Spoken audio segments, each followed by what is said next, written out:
study is considered within 12 months. It shows that there is no difference between COX-2 inhibitors and NSAID in affecting the gastrointestinal bleeding. So we have to choose. Bleeding here is much lower than if the patients receive NSAID. Now we calculate not all osteoarthritis patients have an equal risk of developing GI bleed. Of course, this don't be afraid or don't be worried to take NSAID, because not every patient having similar risk of developing gastrointestinal bleeding. Thus, can the risk of GI bleed be altered by using COX-2 inhibitors instead of NSAID? If then, because I know that NSAID can cause gastrointestinal bleeding, now I substitute with the COX-2 inhibitors, meaning that we prevent the occurrence of gastrointestinal bleeding. But it gives you another risk, cardiovascular event. So the patients will not die due to gastrointestinal hemorrhage, but the patients will die to another cause, which is cardiovascular event. Now we calculate. This is a simple calculation, not simple calculation. Thickness data showing that if no history of GI ulcer, those who receive naproxen, the police give 15,000.2613 compared to the COX-2 inhibitor. So you can see here, incremental cost per quality adjusted life year is so much expensive here. Now, what about if there is history of GI tract? Meaning it will not be chosen because you paid so many dollars, very expensive drug, but you know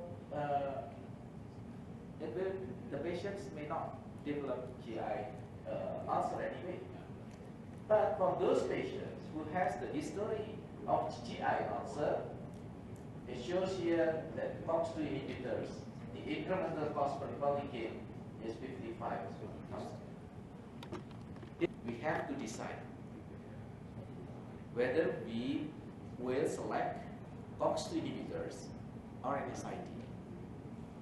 Confusing, because different people will have different risk factors, and we cannot say universally, okay, we only choose the NSAID. Now I'll show you. This is the same adverse event due to the COX-2 inhibitors. All patients with naproxen, this is the colligates 15.25, almost the same with the COX-2 inhibitors, but then incremental cost per colligate is quite high here. So you don't pay for GI bleeding, but you have to pay for cardiovascular event. So this is difficult choice in the decision-making process. Okay, the decision is for those with no history of gastrointestinal bleeding or ulcer, unlikely I will prescribe COX-2 inhibitors. But those with history of GI bleed, I will likely to prescribe COX-2 inhibitors. However, it doesn't mean that I will switch the NSAID to the COX-2 inhibitors. I will need to ask whether the patient showing the risk of cardiovascular event. If the patient having a history of cardiovascular event, it is unlikely for me to prescribe COX-2 inhibitors. So it's so difficult situation. Now, this is often happen in this situation of medical work. Comparing to medicine to treat, for instance,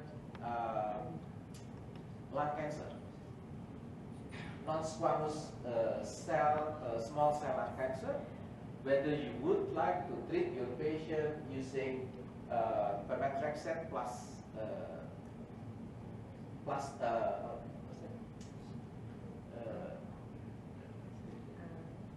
Okay, pemetrexed, the patients with GEM side effect.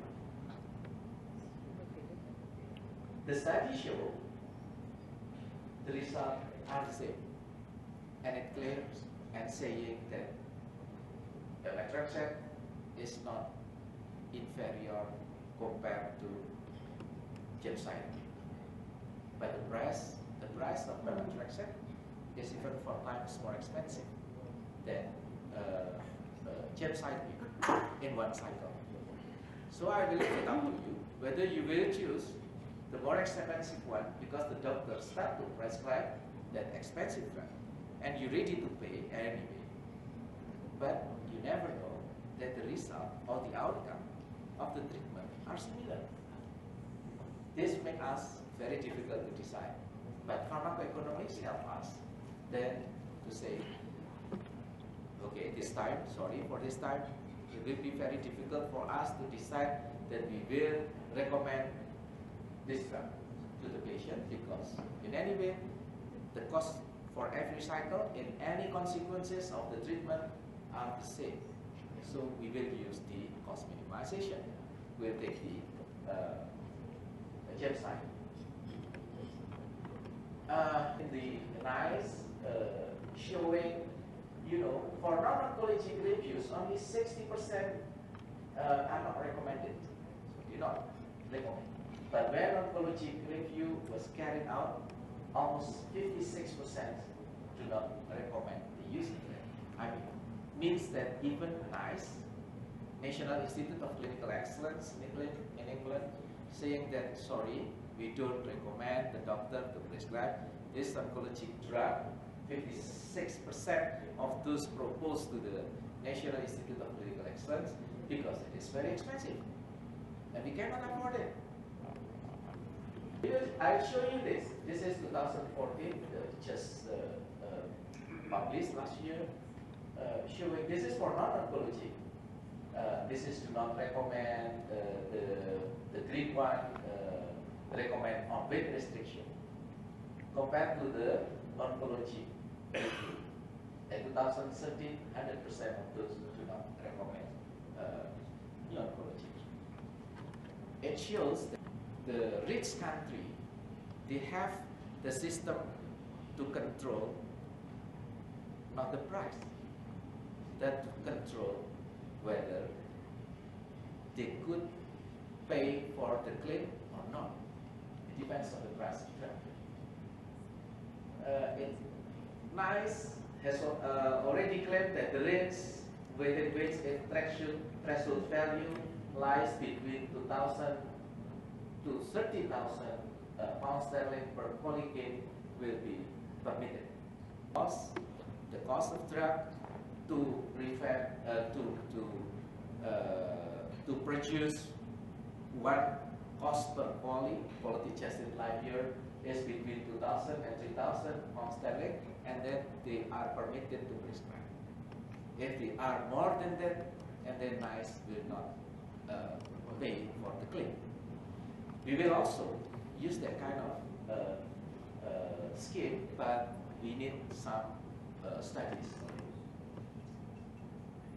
So national formulary should guarantee that drugs in the list are efficacious, safe, affordable, and accessible. If the drug is cheap but it cannot be accessed because distribution are scanty or lacking, and then it will be a problem. It should be proposed by hospitals and should be supported by valid evidence. The formulary is to promote the efficient use of drug. It is why we produce national formulary. Why? This is to promote efficient use of drugs. Second, the importance of pharmacoeconomics in formulary decision making lies in information provided about the value and efficiency alternative pharmaceutical products. In the list, you can see you can just select which drug you would like to prescribe, but you have to read to understand the logic behind prescribing from the evidence available, randomized controlled clinical trial or systematic review or meta-analysis. Now what we do to prepare for our future of national drug formulary. It is unavoidable because one day, in 2019, every single person in this country must be part of the national universal health coverage. Of course, the government have to provide assurance that every single patient can be managed properly by the system, meaning that the government or the BPJS or the system must create a cost-efficient approach.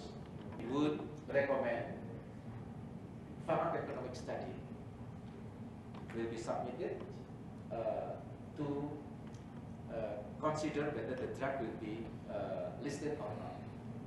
Can be active approach or passive approach. Active approach means committee requires pharma to carry out pharmacoeconomics. For instance, well, I have these two medicines.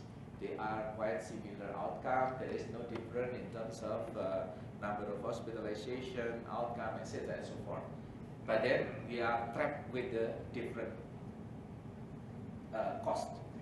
And then we will require pharma to do pharmacoeconomics to convince us that this is more cost effective than our comparator. Second is passive approach in which pharma will voluntarily do the pharmacoeconomic study in Indonesia and then submit to the committee and saying, this is the study in Indonesia, we count the cost, everything, direct and indirect cost, medical and non-medical cost, and we end up with this is the cost effectiveness analysis with ICEM, blah, blah, blah. So this is the way in the future we will face the situation where pharmacoeconomic study data will be unavoidable. Okay. So the take-home message is choosing medicine is not easy, but not choosing medicine is dangerous. But once you choose the medicine, you need to understand what is the outcome and the costs and consequences of treating or not to treat patient. Thank you very much.